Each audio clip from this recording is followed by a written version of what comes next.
दिनै UPPL हान्जानि मोनसे आफादनि जि मेल बे जमदुवार ब्लकआ हांख्रायदों बे हिसाबै रोजा रोजा सुबुङा फैनानै बाहागो लादों आरो बेवहाय 1900निख्रुइ बांसिन सुबुङा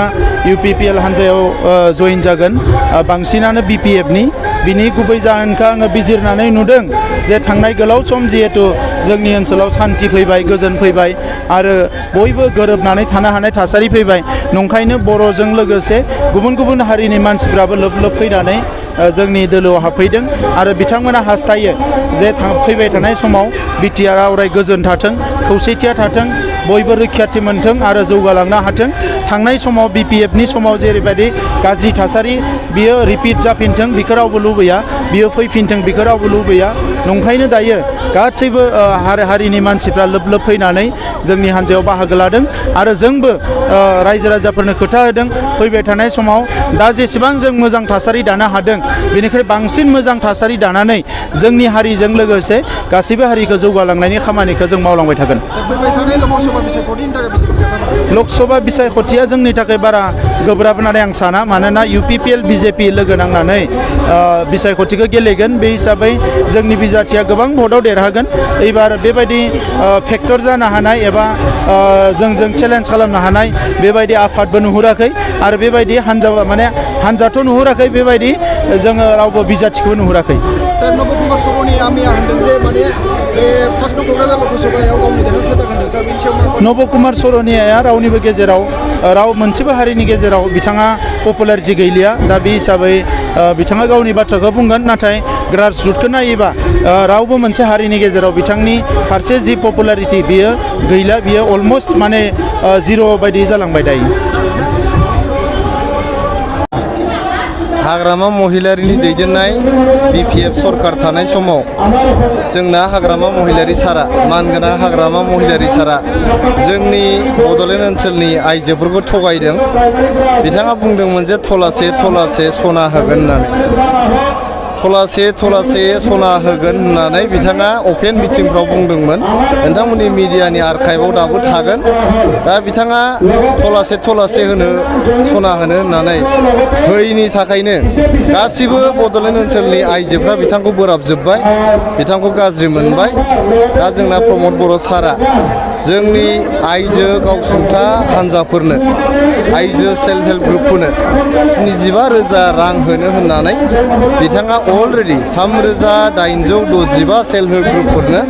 75,000नि प्रथम किस्ति 25,000खौ होबाय आरो डिसेम्बरनि जोबथा सप्तायाव आरो फिन खनसेबाव 6,000 गावसुंथा हान्जानो 75,000नि 25,000 होनो थांगासिनो दङ आरो फैगौ बोसोरनि गोदान बोसोराव गोदान मोनसे खौरां मोजां मोनसे खौरां गुड निउज आइजोफोरनि थाखाय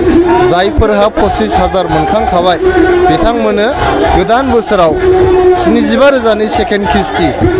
25,000खौ होनो थांगासिनो दं ओंखायनो जिहेतु हाग्रामा महिलारि सारा थलासे सना होनो होननानै थगायनायखाय बिथांखौ बोराबबाय आरो प्रमद बर' सारा 75,000 रां होनो होननानै प्रथम किस्ति 25,000खौ होनायनि थाखाय बेखौ मोजां मोननानै दिनै बड'लेण्ड ओनसोलनि आइजोफोर लोगोसे जोंना हौवाफ्राबो 2,000नि बांसिन जोंनि जमदुवार समस्तिनि बालागाव बे ओनसोलाव जोंनि UPPLआव जइन जाफैबाय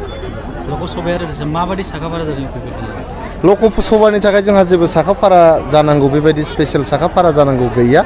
नोंथांमोना मिथिगौ जे जोंनि भारतनि प्रधान मन्त्रि मानगोनां जोंहा नरेन्द्र मदि बिथांखौ फिन खनसेबाव थामथि खेबनि थाखाय प्रधान मन्त्रि खालामनो थाखाय सारा भारतनि गेजेरावनो मोनसे प्रिपेरेसन सोलिगासिनो दं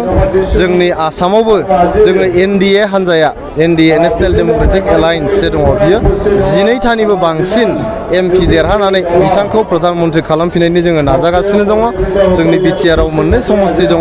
क'क्राझार आरो दरं उदालगुरि जोङो मोननैबो समस्तिखौनो इन्डियाया देरहागोन। सनदन ब्रह्मखौ UPPL हाबगोन होननानै गोबां माबानाय नुदों जों मा बुंनो सनदन ब्रह्मआ जोंनि UPPL आव हाबफैगोन होननानै जों नोंथांमोननि मिडियानि गेजेरजों जों नुनो मोनदों। जोंनि हानजायाव सनदन ब्रह्म बिथाङा हाबफैगोन ना हाबफैया बिनि सोमोन्दै सावरायनाय जायाखै। आं एटलिस्ट मिथिया बिथाङा हाबफैगोन ना हाबफैया। जोंनि हानजायाव दिनै नोंथांमोना नुबाय बालागावआव दिनै जमदुवार समस्तिनि सिङावनो 2000नि बांसिन जइन जाबाय। गतिके सनदन ब्रह्म बिथाङा जोंनि UPPL हानजायाव हाबफैयोबा बे गिदिर बाथ्रा जानाय नङा। दिनै हाग्रामा महिलारि बिथांखौ गासैबो गाज्रि मोनजोब्बाय। बिथांनि आगोलनि लोगोफोरा बिथांनि मावथिफोरा दैदेनगिरिफ्रा गाज्रि मोनफैबाय। गाबोन जुदि सनदन ब्रह्मनि बादै गुबुन दैदेनगिरिफ्राबो UPPL आव हाबफैयोबा बियो आसरित जानांगौ जेबो गैया।